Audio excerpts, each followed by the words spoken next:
Chaque minute dans le monde, 280 personnes naissent. Avec tout ce que traverse la planète, il y a de quoi se demander s'il s'agit d'une bonne nouvelle. Naître dans un monde où le mot d'ordre est crise économique, environnementale, sociétale, des droits de l'homme, et j'en passe. Les crises se multiplient, s'entrechoquent, sans que l'on ne puisse toujours définir leur caractère global ou local, ni établir ce qui les rattacherait les unes aux autres. Crise de la démocratie, crise de la représentation, crise environnementale, crise des migrants, crise de l'information, crise des relations entre les genres, crise idéologique, crise sanitaire. Récemment, on nous parle même d'une crise alimentaire due à l'inflation. Tout concourt à se demander si la crise ne serait pas devenue une nouvelle normalité. Chaque minute, 280 personnes naissent à travers le monde. Avec tout ce que traverse la planète, il y a de quoi se demander s'il s'agit d'une bonne nouvelle.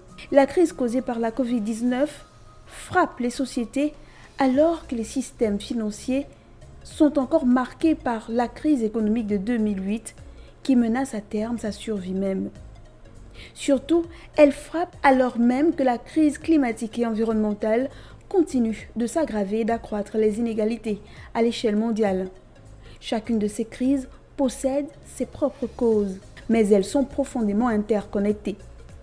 Ces dernières années, nous avons enfin appris et pris conscience du fait que le changement climatique pouvait déclencher des crises financières. Désormais, nous savons que la perte de biodiversité augmente le risque de pandémies d'origine zoonotique qui peuvent, à leur tour, ébranler l'économie mondiale. S'il est impossible de prévenir complètement les futures crises sanitaires ou financières, nous pouvons en adoucir les effets en rendant nos sociétés et nos économies plus fortes. Car chaque minute, dans le monde, naissent 280 personnes. Avec tout ce que traverse la planète, il y a de quoi se demander s'il s'agit d'une bonne nouvelle. Notre perception du temps étant biaisée par la vanité de l'espèce humaine, cette petite animation nous invite à relativiser bien des choses. L'homme n'a pas toujours été là, et à l'échelle du temps, rien ne nous garantit qu'il restera là éternellement, surtout s'il ne prend pas conscience de sa fragilité.